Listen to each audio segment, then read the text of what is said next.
Madame, Monsieur, bonjour et merci d'être de plus en plus nombreux à suivre Atypique.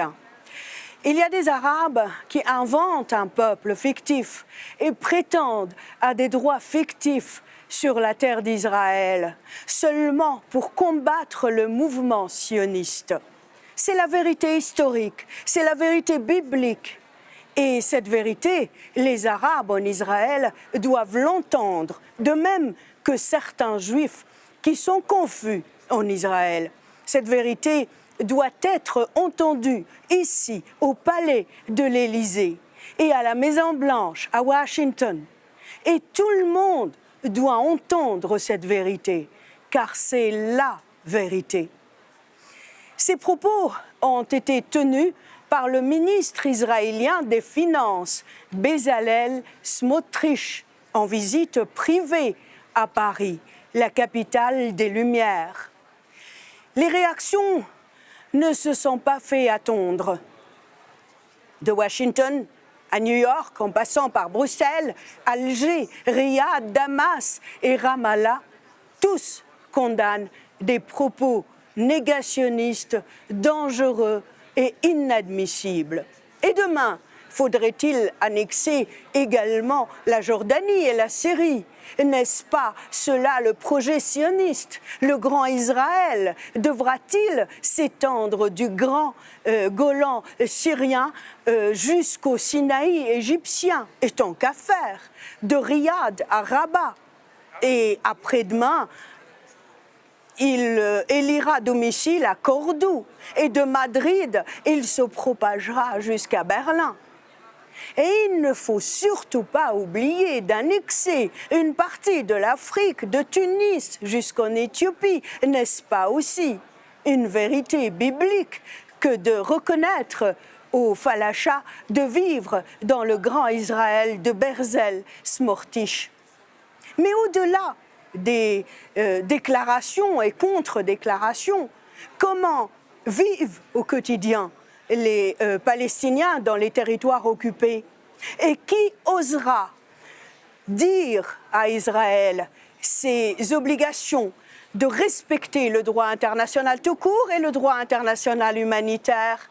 L'ONU, la Ligue des États arabes, l'Union africaine, l'Union européenne, les États-Unis d'Amérique, la Chine, la Russie? Pourquoi ce qui est convenu d'appeler la communauté internationale pratique-t-elle la politique de l'autruche quand il s'agit des exactions commises par Israël?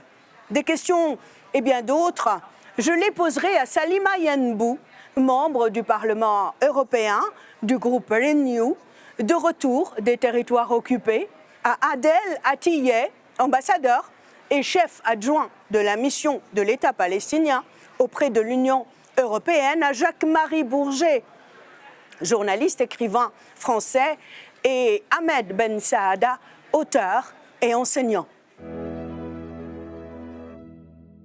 Madame Yenbou, bonjour et merci d'avoir accepté notre invitation. Bonjour. Monsieur Atiyeh, bonjour et merci d'avoir accepté notre invitation. Bonjour. Il nous rejoint par Skype Jacques-Marie Bourget. Bonjour et merci d'avoir accepté notre invitation. Monsieur Bourget, vous... Oui, ça y est, j'y suis. Très bien. Je rappelle juste que Jacques-Marie Bourget, que vous êtes un écrivain et journaliste français. Vous avez travaillé comme grand reporter pour des journaux comme L'Aurore, Le Canard enchaîné, L'Expression ou encore Paris Match. Vous avez couvert de très nombreuses guerres au Vietnam, au Liban, au Salvador, en Irak, en ex-Yougoslavie et en Palestine notamment. Vous êtes à l'origine de révélations de renommée mondiale, comme l'affaire Greenpeace ou l'affaire Robert Maxwell. Vous avez reçu du président français Jacques Chirac la médaille de chevalier de l'Ordre national de la Légion d'honneur. Monsieur Ahmed Ben Saada, bonjour et merci d'avoir accepté notre invitation. Bonjour et merci pour l'invitation. Et monsieur Ahmed Ben Saada, vous êtes canadien, d'origine algérienne. Je rappelle que vous êtes docteur en sciences physiques. Vous avez été tour à tour chercheur à l'École polytechnique de Montréal, enseignant à la commission scolaire de Montréal. Votre carrière a été ponctuée de nombreux prix, dont le prix du Premier ministre du Canada pour l'excellence dans l'enseignement en 2006, ainsi que le prix du concours national Contes et légendes d'Algérie en 2010. Vous enseignez encore aujourd'hui à l'Université d'Oran. Vous êtes l'auteur de plusieurs études et rapports sur les révolutions colorées et sur le Irak algérien et ses leaders autoproclamés. Et enfin, votre ouvrage Arabesque américaine, qui est un best-seller. Il traite du rôle des États-Unis dans les révoltes de la rue arabe. Merci à vous tous. Et je propose de commencer avec Madame Yenbou, Salima Yenbou, qui est députée européenne du groupe Renew et qui revient tout droit des territoires occupés en Palestine. Je pense qu'il est très important d'écouter le témoignage de Madame Yenbou. Madame Yenbou, on va commencer directement avec le jeune Haroun, décédé malheureusement 2 jours avant votre arrivée dans les territoires occupés. Il avait 23 ans et il est mort parce qu'il s'est opposé aux soldats israéliens qui étaient allés détruire, démolir sa maison, la maison familiale de ses parents. Alors effectivement, c'était un témoignage très fort.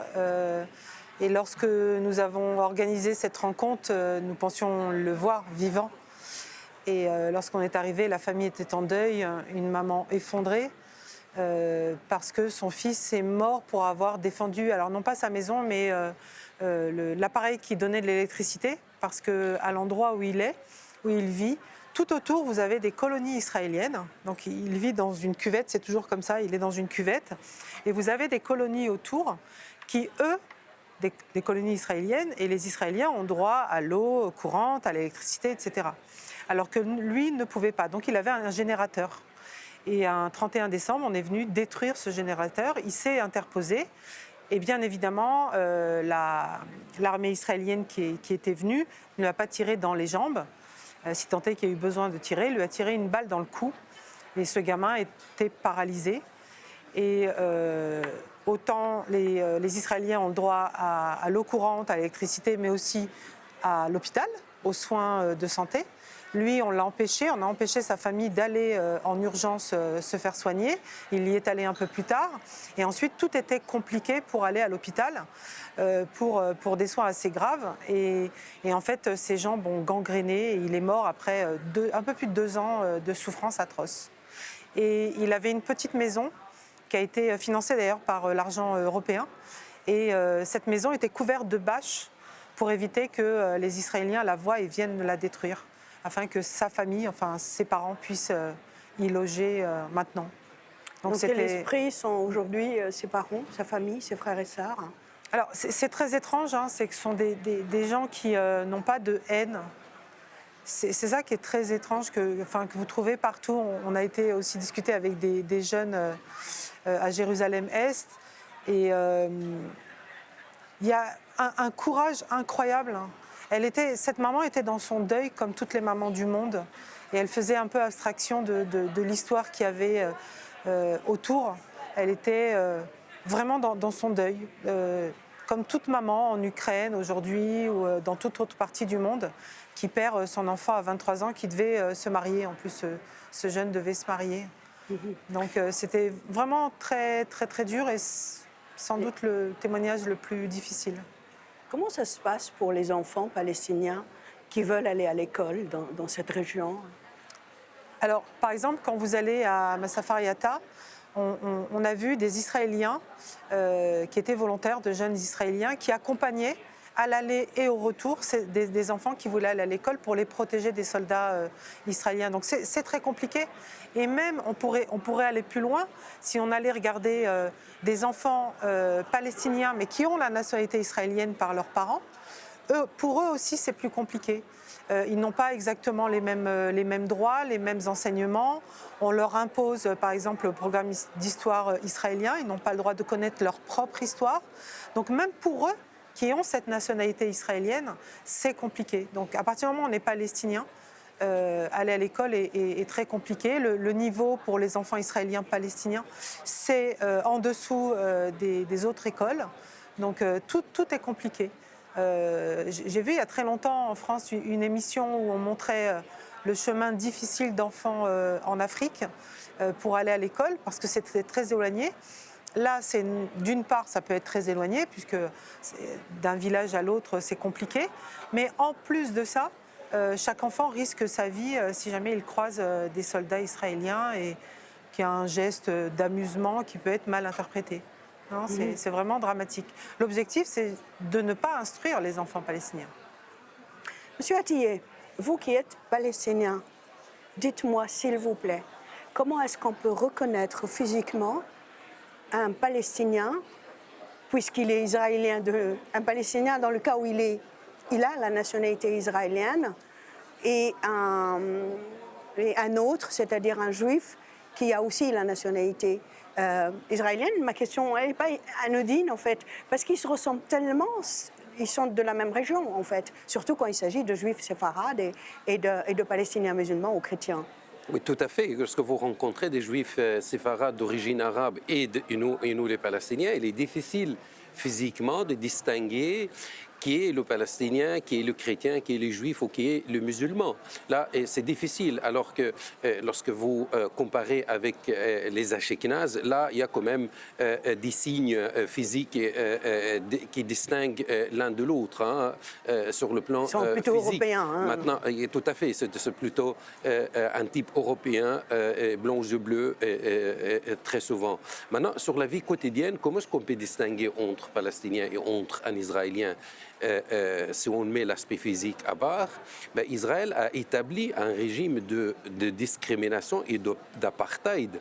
Moi, le citoyen palestinien, je porte une carte d'identité d'une couleur différente par rapport à la carte d'identité des Israéliens. Je roule dans une voiture immatriculée, une plaque verte, alors que les Israéliens roulent avec des voitures immatriculées, des plaques jaunes. Donc il y a plusieurs régimes, il y a plusieurs techniques de distinction que l'armée israélienne a instaurées pour pouvoir faire la différence entre les Palestiniens et entre les Israéliens. Et ce que Mme Yambou référait, que certains ont de droit l'électricité, l'eau courante, les sanitaires et les autres n'ont pas, c'est véritablement le régime d'apartheid, c'est véritablement la discrimination d'une communauté, l'accorder de droits supérieurs à l'autre communauté. Et comment on peut les distinguer, en fait? Par la langue, puisque ces jeunes Palestiniens vont à l'école israélienne, donc j'imagine qu'ils apprennent aussi la langue hébreu. Alors, il y a beaucoup de Palestiniens, et notamment les Palestiniens d'Israël, qui maîtrisent l'hébreu mieux que certains autres Israéliens d'origine non arabe.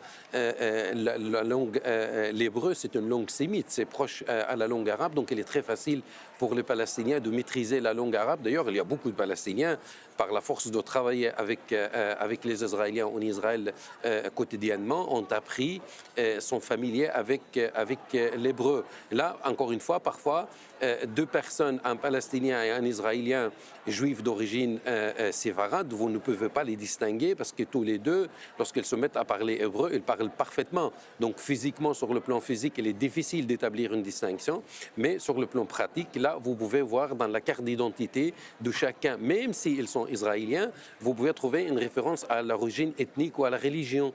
Si, par rapport à nous, les ressortissants de territoires occupés, j'ai signalé que nous avons des signes qui distinguent nos voitures de voitures de colons, qui distinguent nous personnellement par la couleur de nos cartes d'identité par rapport aux colons israéliens qui ont un régime légal et un régime juridique tout à fait différent par rapport au régime imposé sur les ressortissants des territoires occupés.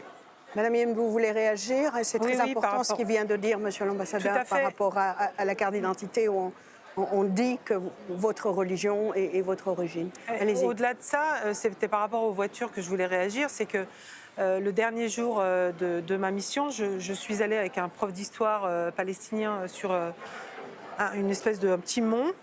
Et j'ai pris des photos d'un endroit où j'étais en novembre, parce que j'y suis allée en novembre. Et j'étais là-bas. Et en fait, de loin, ça ressemble juste à une station-service ou une station de péage. Et quand vous observez, moi j'ai filmé, et d'ailleurs ils voulaient me prendre mon téléphone pour effacer ce que je filmais, et j'ai expliqué que j'étais députée et que j'étais en mission et qu'il n'avait pas à prendre mon téléphone, donc il a rebroussé chemin.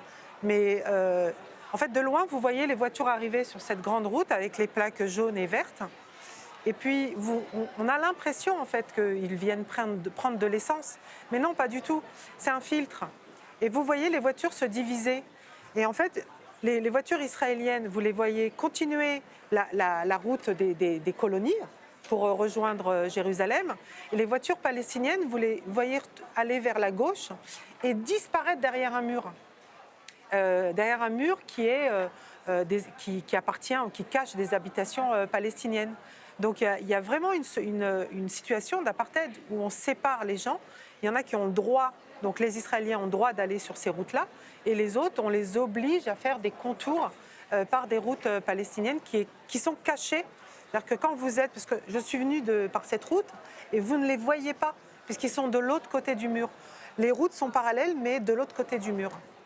On sent en tout cas qu'il y a une occupation. J'ai reçu il y a 3 jours un communiqué de la part de l'association belgo-palestinienne. Elle l'a envoyé à toute la presse ici en Belgique et en Europe. Je lis juste un petit passage chiffré.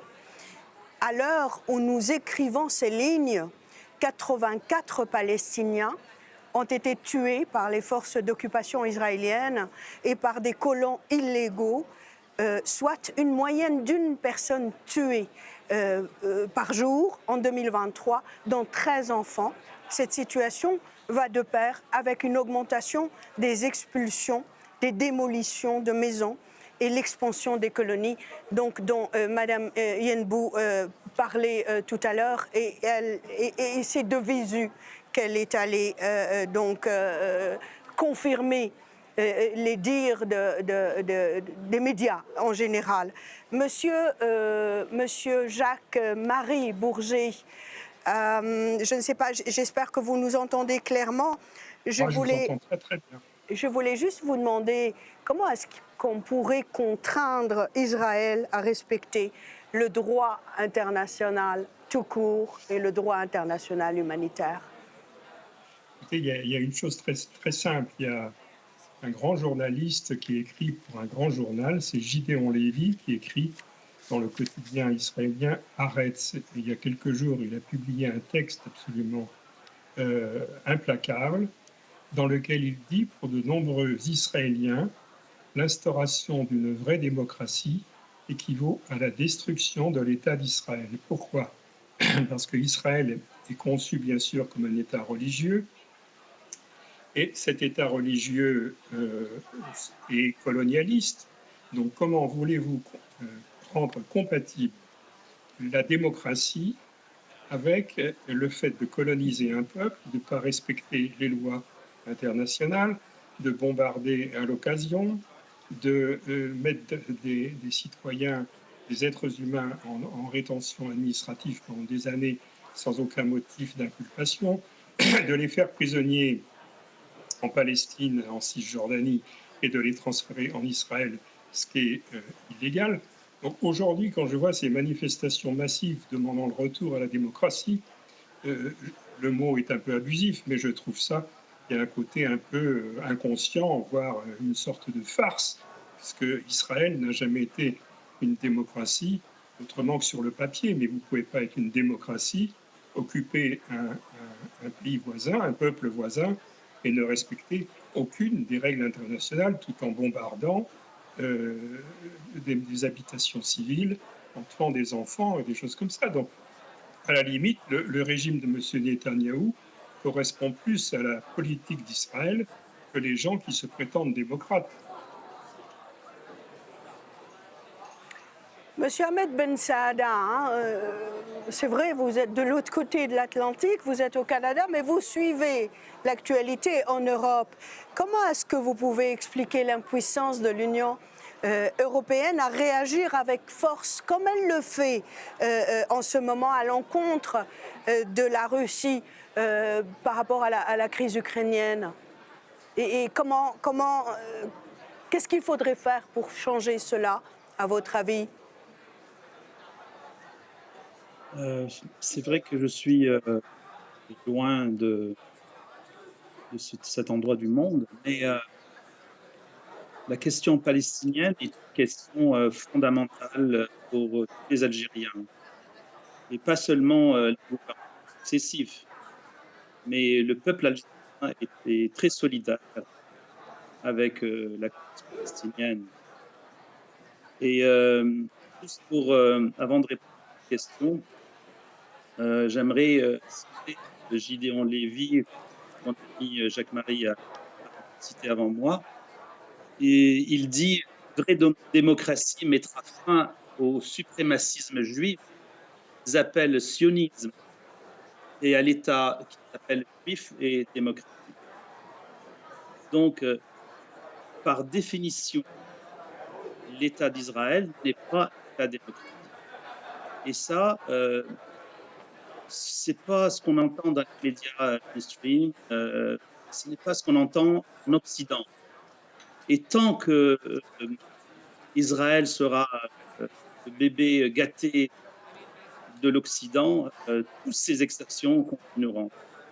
Vous savez, en 2022, il y a eu un rapport d'Amnesty International dont le titre est « L'apartheid israélien contre les Palestiniens » et comme second titre « Cruel système de domination et crimes contre l'humanité ».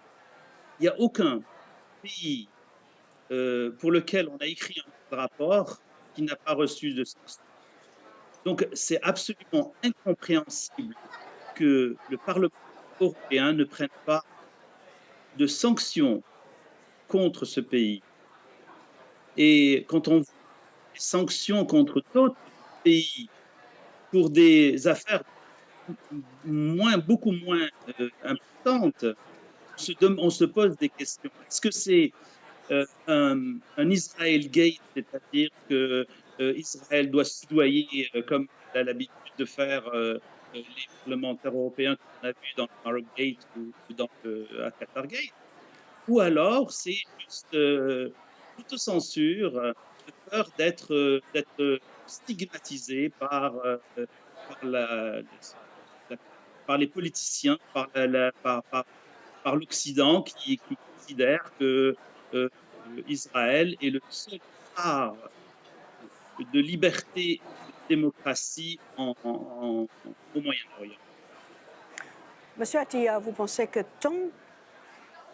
pas que tant qu'il y a cette impunité de la part de l'Occident vis-à-vis d'Israël, cet État hébreu va continuer à ne pas reconnaître les droits légitimes des Palestiniens? Naturellement, tant que cette occupation n'a pas de prix à payer, tant que la direction palestinienne et israélienne, tant que les dirigeants israéliens n'ont pas un prix à payer pour cette occupation, ils continueront leur politique de nettoyage ethnique, ils continueront leur politique de colonisation. Si l'Europe se mobilise à chaque fois qu'Israël est accusé par les institutions internationales et que les pays membres de l'Union européenne se soulèvent pour voter contre des résolutions qui condamnent Israël ou pour protéger l'État d'Israël, à la place de Netanyahou, je ne changerai pas de comportement parce que je n'ai pas un prix sur le plan politique à payer, je n'ai pas un prix sur le plan économique à payer. Au contraire, cette occupation, ça devient un très bon business. C'est une occupation à 5 étoiles. Israël tire un bon bénéfice de cette occupation au lieu de payer pour le fonctionnement des institutions palestiniennes, des infrastructures palestiniennes, de dépenser de l'argent pour gérer la vie de la population sous occupation. Nous recevons l'argent de la communauté internationale pour faire le travail de l'État d'Israël, pour faire le travail de la puissance occupante. Donc, du coup, cette occupation n'a pas un prix, ni sur le plan politique, ni sur le plan moral, ni sur le plan économique.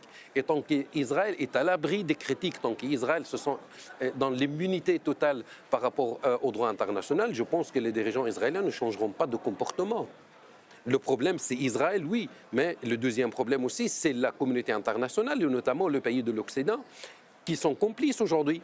qui sont consentants par rapport à la politique israélienne, comme l'a dit M. Borrell il y a quelques jours pour commenter les déclarations aberrantes de Smotrich lorsqu'il a dit que le peuple palestinien n'existait pas. Imaginez une seule seconde un dirigeant palestinien qui nie l'existence de peuple israélien ou de peuple juif.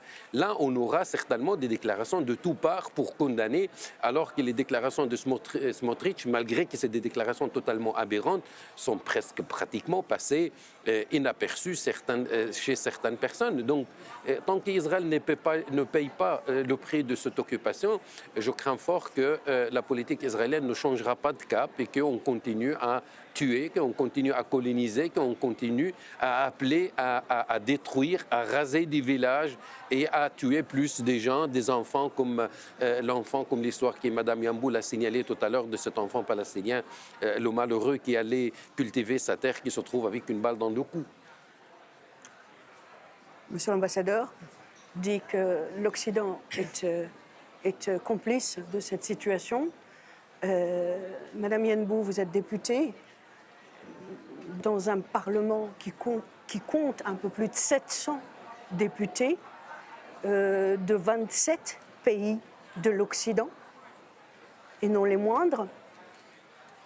Qu'est-ce que vous, en tant que parlementaire, vous pouvez faire de concret pour faire bouger les choses? Alors, moi, j'essaie de pousser sur plusieurs plans. Déjà, à la plénière précédente, je voulais qu'il y ait une résolution. Bon, j'ai rêvé. Il n'y a eu qu'un débat. Mais c'est déjà une première incroyable au Parlement européen qu'il y ait un débat. La résolution, ça viendra sans doute après, j'espère en tout cas. Monsieur l'ambassadeur a parlé du prix à payer. Et il n'y a aucun prix à payer par Israël. Et notamment toutes les destructions de biens qui sont payés par l'Union européenne. Nous construisons des écoles, nous construisons des hôpitaux, Israël les détruit, et pourtant l'Union européenne ne demande aucun compte. Et lorsqu'on demande, il n'y a rien qui se passe. Alors que, pour prendre l'exemple là-bas, sur place, Israël empêche les Palestiniens de construire un système de gestion de l'eau, d'accord, des eaux usées, par exemple. Mais lorsque ces eaux usées ruissellent vers un territoire israélien, Israël demande de rembourser les dégâts. Et elle les prend directement sur les revenus fiscaux. Elle les retire directement sur les revenus fiscaux. Alors que nous laissons faire. On nous détruit, c'est l'argent des contribuables européens qui sert à construire des écoles, par exemple. Elles sont détruites et on ne demande rien du tout. Alors qu'on a des endroits où on pourrait les retirer aussi directement, sur les aides ou les accords, etc. Et on ne fait absolument rien. Et le deux poids, deux mesures, vous avez parlé tout à l'heure des députés. J'étais dans une autre réunion qui parlait d'un autre pays, que je ne citerai pas là, mais sur lequel on tape facilement ici en Europe. Et vient un député du PPE qui vient poser une question sur les chrétiens. Et je lui dis, monsieur, c'est quand même étrange. Vous venez parler des chrétiens là où il n'y a peut-être pas vraiment de problème. Par contre, au Parlement, il a été organisé un événement sur les chrétiens palestiniens. Et je ne vous ai pas vu venir vous battre pour ces chrétiens-là. En fait, ils ont une défense des chrétiens qui est très sélective. Ce monsieur m'a dit, si j'y étais, je lui ai dit, non, vous n'y étiez pas, puisque j'y étais et vous n'y étiez pas. Voilà, et tout est comme ça au niveau du Parlement. Et puis, il y a aussi la peur d'être taxé d'antisémites. Les Allemands, par exemple, sont effrayés de dire quelque chose de négatif sur Israël. Parce qu'en Allemagne, c'est assimilé à de l'antisémitisme. Donc, il y a une espèce moi, je reprends un peu l'histoire de M. Macron qui a parlé vis-à-vis de l'Algérie de la rente mémorielle. Ben, là aussi, il y a une rente mémorielle qui est utilisée par Israël vis-à-vis de l'Europe. Et on continue à rentabiliser cette rente mémorielle pour ne donner aucune critique de l'État israélien. Et aujourd'hui, on arrive du bout des lèvres à critiquer parce que ce sont des Israéliens qui manifestent contre leur gouvernement. Et donc, s'il y a un peuple au monde qui ne pourrait pas être antisémite, c'est le peuple arabe, et je parle sous le contrôle de monsieur l'ambassadeur qui est arabe-palestinien, parce que les Arabes sont aussi sémites. L'ambassadeur a évoqué tout à l'heure le ministre des Finances israélien qui s'est rendu en visite privée, entre guillemets, dit-on, et vous allez me dire si c'est une visite privée ou une visite informelle. Il a été invité par qui, en fait? Il est venu comme ça, dans la nature? Il a des parents? Et comment ça s'est passé? Pourquoi une visite privée, pas informelle? Et pourquoi après donner une conférence publique? Il a été invité par un mouvement qui s'appelle le Bétar, qui est un mouvement d'extrême droite fondé par Jabotinsky, qui ensuite a créé l'Irgun, la milice, la terrible milice qui a fait les combats en Palestine, et qui a à la fois combattu les Anglais mais massacré les Palestiniens. Et le Bétar, c'est une des séquelles de cette histoire. C'est un mouvement complètement radical. Certains de ces mouvements radicaux sont interdits même aux États-Unis. La Ligue de défense juive, par exemple, est interdite aux États-Unis, elle est autorisée en France.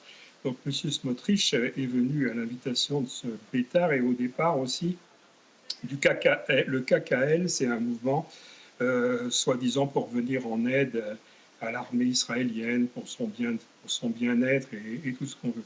Alors le KKL s'est retiré parce qu'il est lui-même, alors que c'est un mouvement radical, mais il s'est indigné des propos de ce monsieur Smotrich, mais le Bétar a maintenu son invitation. Donc une première salle a été refusée pour cette réunion, ils en ont trouvé une deuxième, mais le séjour de ce personnage à Paris est absolument indigne. Quand on voit le gouvernement français, le nombre de personnes qui sont interdites de parole, quand on voit que Salah Hamouri, qui a été expulsé scandaleusement d'Israël, ne pouvait pas tenir des réunions publiques parce que, on ne sait pas pourquoi, c'est des interdits qui ne sont pas motivés sur le plan juridique. Là, c'est absolument honteux. La venue de ce personnage est absolument un raciste, qui est tout ce qu'on veut. Donc, il n'y a pas eu de réaction. Je pensais même qu'il allait y avoir, non pas des émeutes, mais enfin des manifestations à l'extérieur du bâtiment. Il n'y a rien eu.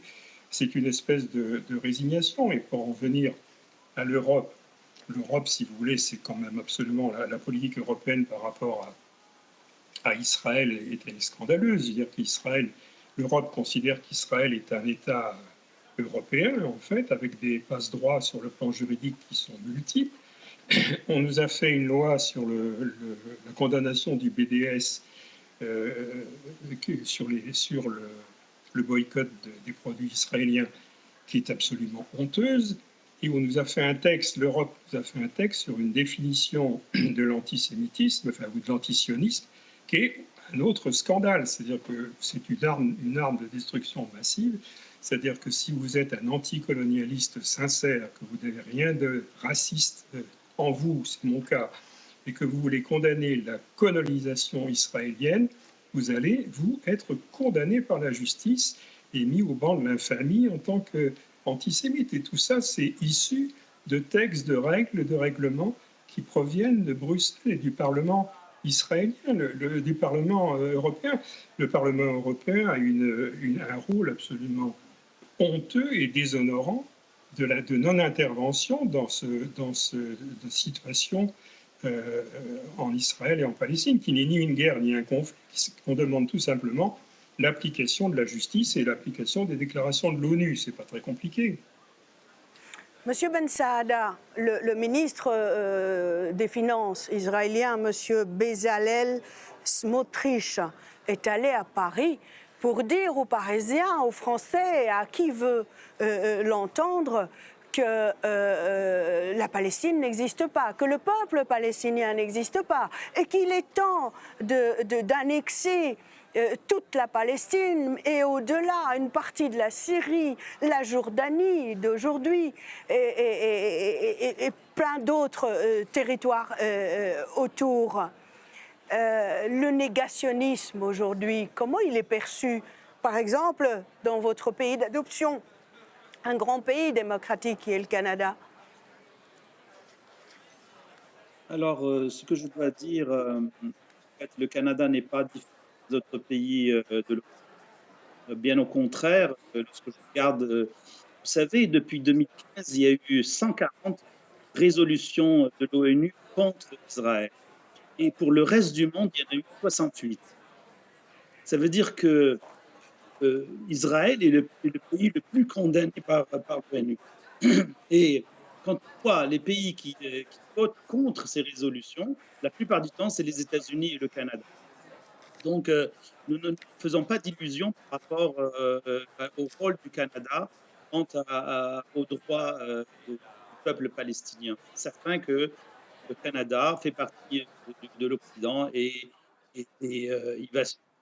la politique est commune pour l'Occident, c'est de faire point de tension au niveau du Moyen-Orient pour qu'il ne soit jamais stable. Et donc, cela prend à maintenir cet État malgré toute son histoire. Alors, je ne connais pas dans le monde de pays où il y a autant d'exactions. Vous regardez le respect des résolutions, vous regardez les journalistes assassinés, vous regardez le nombre de prisonniers palestiniens, le nombre d'enfants qui sont emprisonnés, il n'y a aucun pays qui est capable de faire ça. Je dirais même que même si les États-Unis, la France ou la Grande-Bretagne feraient ça, il y aurait eu des sanctions contre ces pays, mais pas contre Israël. Il faut qu'une prise de conscience. Avec ce changement actuel de géopolitique internationale, il faut comprendre que l'Occident est un mauvais élève et que le Parlement européen ne joue pas son rôle. Toutes les valeurs qu'ils défendent depuis des décennies dans le monde entier, ils ne l'appliquent pas pour Israël. Et ça, c'est une honte pour le Parlement européen et pour l'Occident en général. Les Palestiniens ont le droit d'avoir leur pays et de vivre en paix. Et cela a été décrété dans des résolutions. Il suffit juste de les appliquer. Alors pourquoi ne pas appliquer ces résolutions et permettre en fait la colonisation de nouveaux territoires tous les jours. Monsieur Atiyeh, le gouvernement actuel israélien, la solution à deux États, un État palestinien avec comme capitale Jérusalem-Est et un État israélien avec comme capitale Tel Aviv ou, s'il a envie, Jérusalem-Ouest, ils ont dit ça, c'est fini. Vous, monsieur, vous n'existez pas. Il va falloir prendre des loupes, des microscopes. Monsieur Atiyeh n'existe plus. Il est palestinien et dites-nous, le peuple palestinien n'existe plus? C'est une invention.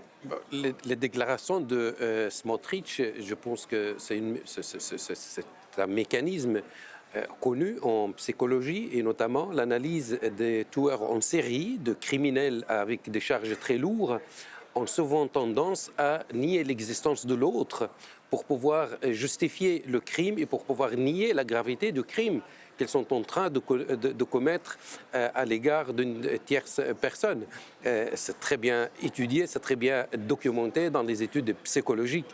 Et je pense qu'à ces niveaux-là, Smotrich il est conscient de la gravité du crime qu'ils sont en train de commettre contre le peuple palestinien. Et le mécanisme de défense la plus adéquate, c'est le mécanisme qu'il a choisi lui-même, c'est de nier totalement l'existence du peuple palestinien. Ça, c'est premièrement. Deuxièmement, je pense qu'il ignore l'histoire de cette région, ça ne m'étonne pas. Il s'agit d'un immigré de pays de l'Est qui débarque en Palestine, dont les parents débarquent en Palestine. Il n'a pas ses racines sur cette terre pour pouvoir expliquer et pour pouvoir reconnaître les racines du peuple palestinien. Or, M. Smotrich, qui est lui-même le ministre des Finances, s'il regarde l'argent israélien, le shekel israélien, le shekel, c'est un mot canadien, c'est copie conforme de l'argent canadien, donc de peuple dont le peuple palestinien est originaire, qui a vécu sur cette terre il y a 7000 ans. Donc là, il ignore l'histoire. La Knesset, le mot Knesset, c'est un mot canadien. qui était utilisé par les Cananéens pour dire l'Assemblée des représentants du peuple. Donc il ignore sur un plan l'histoire de ce pays et de l'autre côté, je pense que la gravité de crime, moi je n'ai pas vu un violeur ou un tueur aujourd'hui qui reconnaît la gravité des charges contre lui. Et de la même chose, M. Smotrich, la chose la plus facile, c'est de nier l'existence du peuple palestinien afin de nier la gravité du crime qu'il est en train de commettre. Et ce n'est pas avec Smotrich, et ce n'est pas avec Ben Gvir que nous allons réaliser la solution de 2 États. Nous sommes toujours sur le plan officiel, nous sommes toujours en faveur de la solution de 2 États. Mais ce qui fait Ben Gvir et ce qui fait Smotrich sur le terrain, c'est tout sauf la solution de 2 États. C'est tout sauf le processus de paix avec le peuple palestinien. Et c'est ici, ça revient à la communauté internationale de prendre ses responsabilités et d'imposer des sanctions, d'exercer des pressions sur l'État d'Israël pour que finalement le droit international soit mis en œuvre, pour que cette solution de 2 États soit réalisée au bénéfice des Israéliens et au bénéfice des Palestiniens. Si vous permettez, j'ouvrirai une petite parenthèse. Ce qui se passe aujourd'hui en Israël, le soulèvement contre la tentative de Netanyahou de renverser le système juridique, c'est le résultat, c'est le fruit de colonies, c'est le fruit de colons. Ceux qui soutiennent aujourd'hui de changer le régime juridique israélien, ce sont les Smotrich et Ben Gvir, ce sont les enfants des colonies. Donc Israël est aujourd'hui la victime de cette occupation, la victime de cette radicalisation de la société israélienne. Et je pense que tôt ou tard, Israël doit faire face à cette réalité tragique et reconnaître que l'occupation israélienne des territoires palestiniens n'apportera ni la paix ni aux Israéliens ni aux Palestiniens. Madame Yenbou, M. Ben Saada tout à l'heure a dit toute sa colère. Vous avez tout à l'heure donné une série d'explications, de raisons pour lesquelles ce Parlement ne se bouge pas quand il s'agit de prendre des mesures, de prendre des sanctions vis-à-vis d'Israël. Aujourd'hui, il a dit aussi, M. Ben Saada, un nouvel ordre mondial est en train de prendre forme, tout doucement. Est-ce que vous pensez qu'il aura des conséquences par rapport à la région du Proche-Orient et ponctuellement par rapport au conflit israélo-palestinien? Alors, l'ordre mondial, effectivement, est en train de changer et je crois qu'on n'en mesure pas ou on n'en voit pas, on n'arrive pas à imaginer quel sera ce nouvel ordre mondial. La colère de M. Ben Saada, je la partage complètement. Moi aussi, je suis en colère contre ce Parlement qui n'arrive pas à tout simplement appliquer les lois internationales. On ne demande pas de trouver d'autres solutions. Les solutions, elles sont données depuis très longtemps. La communauté internationale s'est positionnée et il suffit juste d'aller dans ce sens-là et d'aller dans les valeurs que l'on défend partout dans le monde.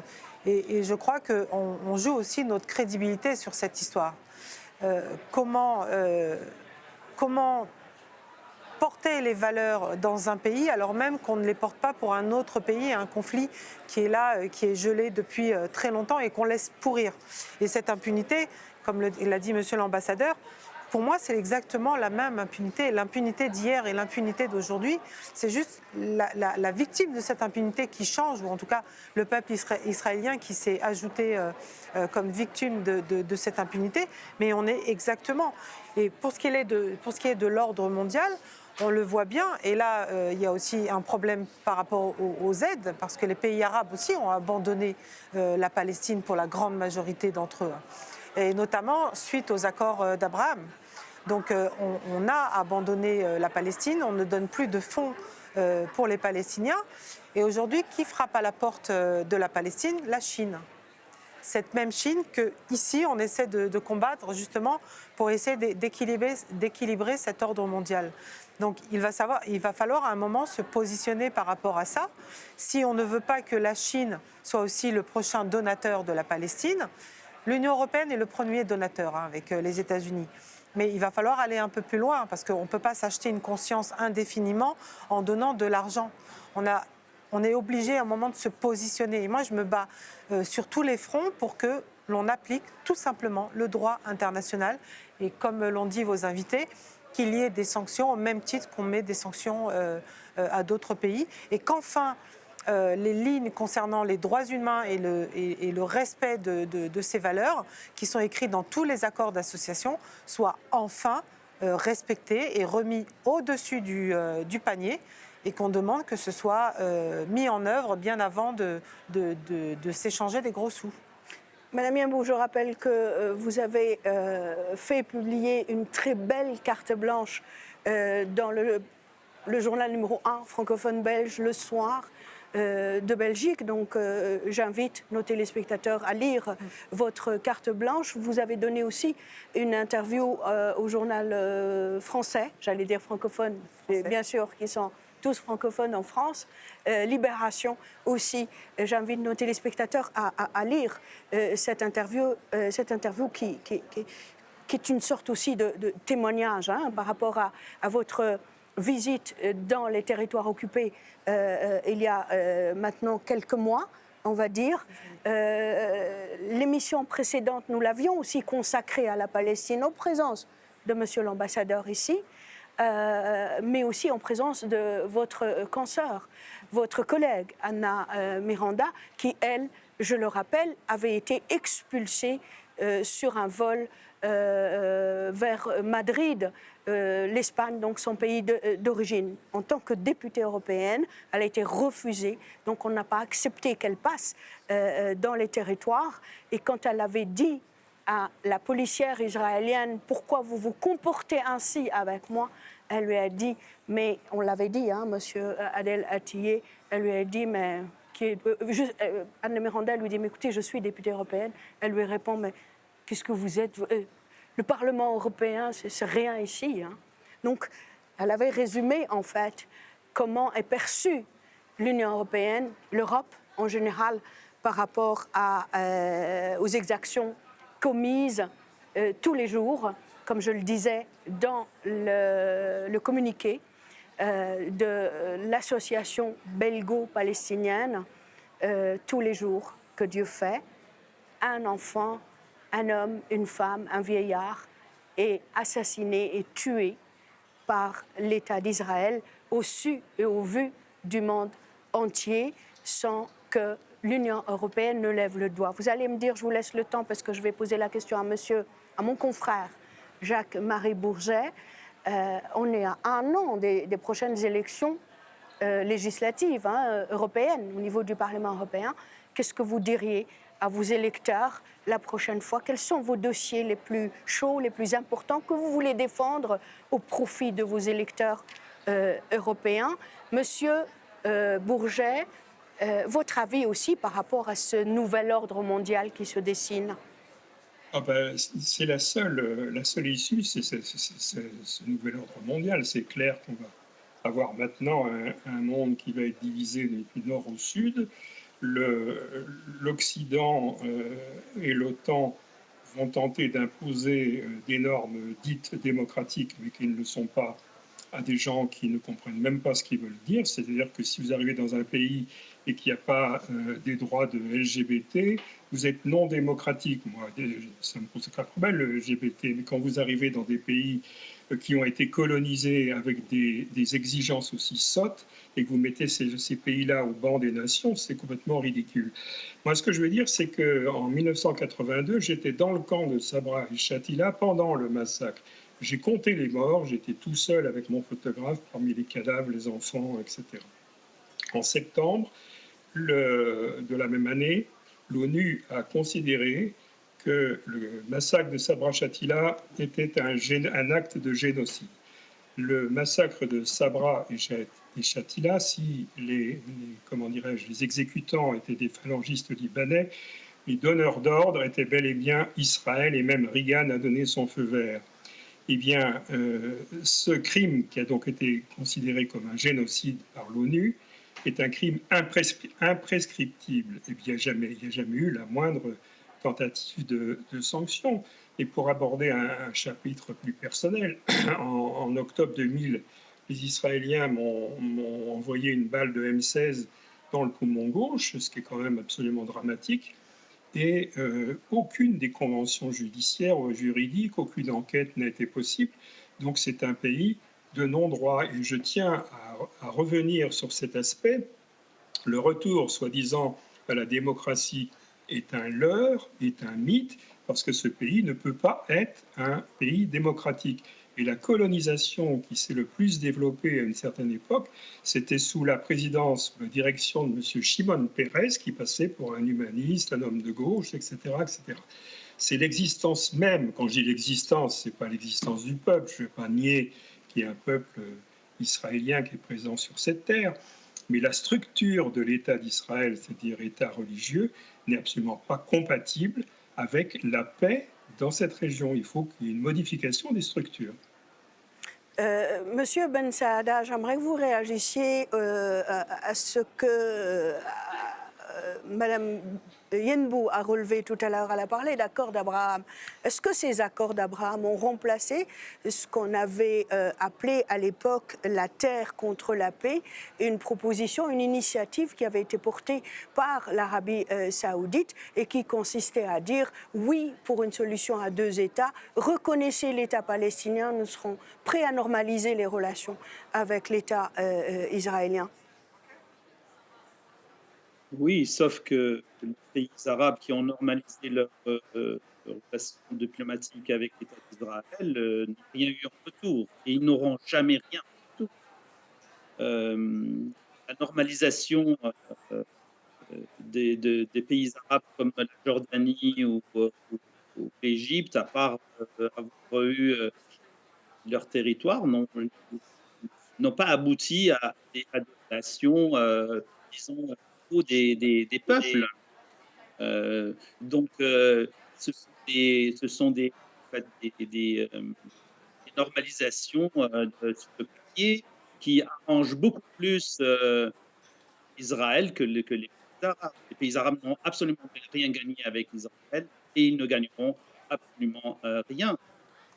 Donc, cette phase de normalisation accélérée qu'on a vue il y a quelques temps va évoluer complètement à l'échec, à part probablement le Maroc qui veut en contrepartie annexer le Sahara occidental et peut-être aussi voir des tentations belliqueuses de son voisin, l'Algérie.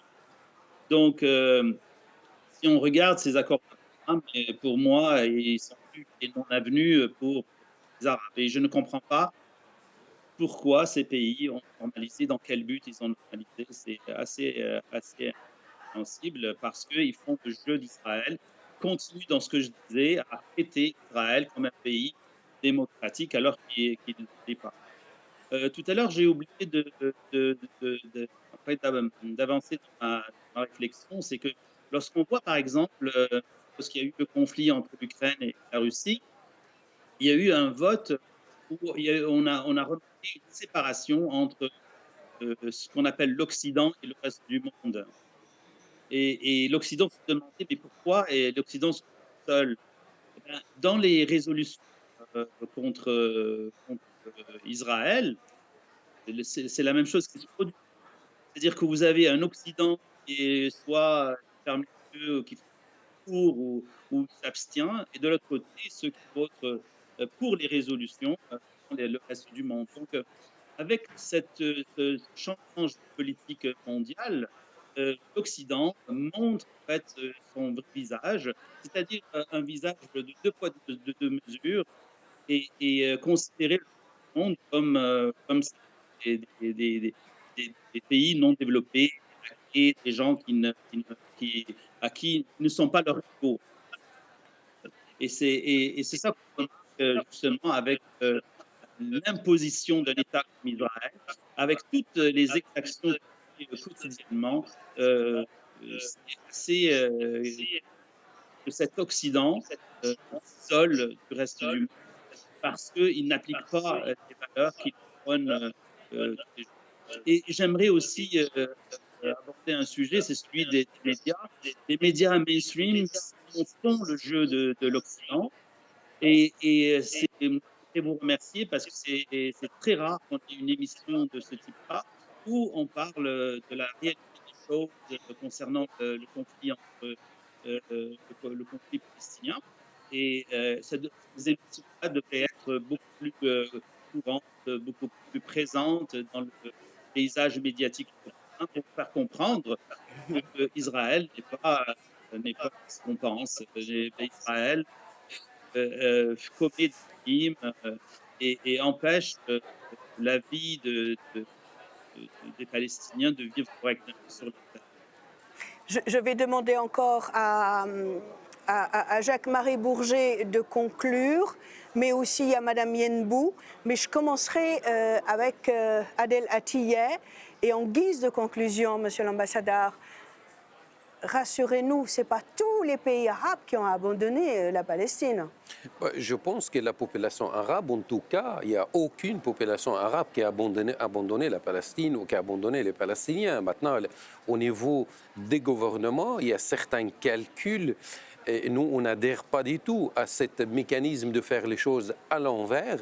Le plan de paix arabe est très clair, normalisation des relations avec Israël après la fin de l'occupation et la création de l'État palestinien indépendant. Or, certains pays arabes ont fait les choses à l'envers. Mais ceci, je pense, ne veut pas dire que et la population et les pays arabes ont abandonné la cause palestinienne. Et d'ailleurs, regardez les déclarations du gouvernement des Émirats arabes dernièrement suite aux déclarations de Smotrich, que ce soit en référence à raser le village de Hiwara ou que ce soit la négation de l'existence du peuple palestinien.